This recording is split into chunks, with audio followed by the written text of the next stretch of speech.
आजकल गवर्नमेंट के द्वारा बहुत सारे डॉक्यूमेंट को आधार से लिंक करने का न्यूज़ अक्सर सुनने में आता है। गवर्नमेंट के इस तरह के कदम काफ़ी सराहनीय हैं।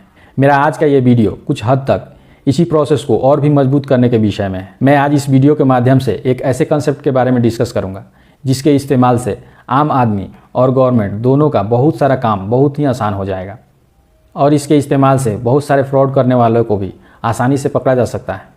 कुछ महीनों पहले गवर्नमेंट ने आधार और पैन कार्ड लिंक करने का मैंडेटरी किया था।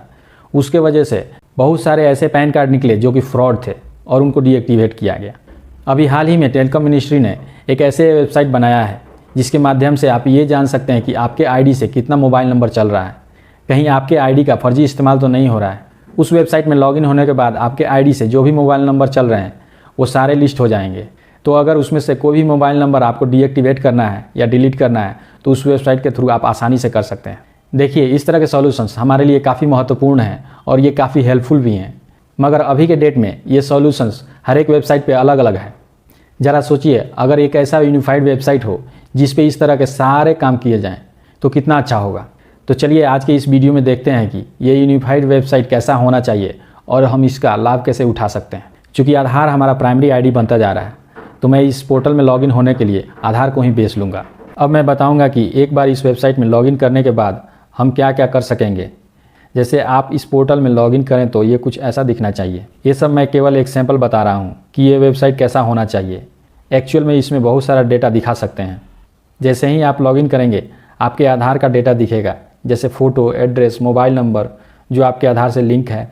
अगर आप आधार का प्रिंट मंगाना चाहते हैं तो उसके लिए भी बटन होगा। आधार में कुछ मॉडिफाई करना है तो उसके लिए भी लिंक होगा। इसके अलावा यूज़र के बारे में कुछ डिटेल्स जैसे age, gender, date of birth इत्यादि भी हो सकते हैं। अब आते हैं आधार लिंकिंग वाले सेक्शन में।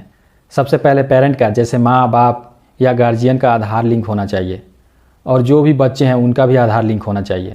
इससे हम आसानी से परिवार का डिटेल्स निकाल सकते हैं। इस सेक्शन में कोई भी यूज़र नया आधार ऐड या डिलीट रिक्वेस्ट कर सकता है और ये बैकग्राउंड में एक अप्रूवल सिस्टम होना चाहिए और अप्रूवल के बाद वो या तो ऐड या डिलीट हो जाना चाहिए। इस तरह से जो भी आईडी कार्ड्स हैं जैसे कि PAN card, ration card, election card, driving licence, passport इत्यादि को भी लिंक करने तथा इन सारे आईडी कार्ड्स को अपडेट करने जैसी सारी रिक्वेस्ट शामिल होनी चाहिए।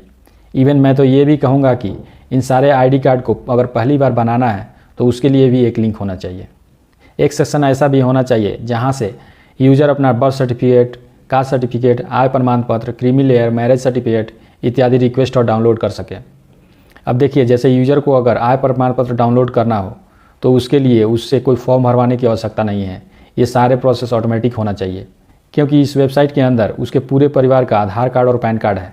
तो इसका इस्तेमाल करके बैकग्राउंड में ही आय का कैलकुलेशन हो जाना चाहिए और ये ऑटोमेटिक डाउनलोड हो जाना चाहिए। इस वेबसाइट में एक और महत्वपूर्ण सेक्शन होना चाहिए, एसेट डिटेल्स।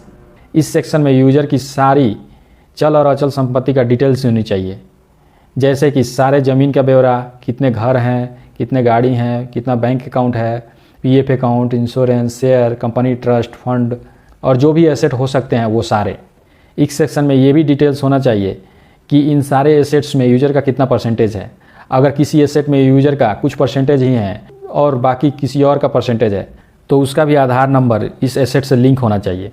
यहाँ नॉमिनी डिटेल्स की जानकारी भी रहना चाहिए जिससे यूज़र के ना रहने पर यह पता लग सके कि PF account, bank account, shares इत्यादि पे किसका अधिकार होना चाहिए। एसेट वाले सेक्शन होने से बहुत सारे मामले आसानी से सॉल्व हो सकते हैं, जैसे कि ज़मीन या घर में हिस्सेदारी का मामला और बाकी सब भी एसेट मामले को आसानी से हल किया जा सकता है। इससे कोर्ट का बहुत सारा काम आसान हो जाएगा। ये वीडियो ज़्यादा लंबा ना हो जाए इसलिए मैं ज़मीन के डिटेल्स को कैसे मैनेज करना चाहिए, उसके रजिस्ट्रेशन और टैक्सेशन के बारे में मैं एक दूसरा वीडियो बनाने वाला हूँ, तो उस वीडियो को भी देखना बिल्कुल ना भूलें। उम्मीद है कि जो भी इंपॉर्टेंट चीज़ें जो इस यूनिफाइड पोर्टल में लिंक होना चाहिए उसको मैंने कवर कर दिया है। अगर आपको ऐसा लगता है कि मैं कुछ ऐसा इंपॉर्टेंट चीज़ मिस कर दिया हूँ तो उस पॉइंट को कमेंट बॉक्स में ज़रूर पोस्ट कीजिए। और हाँ, इस वीडियो को जितना ज़्यादा से ज़्यादा हो सके शेयर कीजिए ताकि ये बात गवर्नमेंट तक पहुँच सके और हमारे सिस्टम का कुछ तो भला हो सके।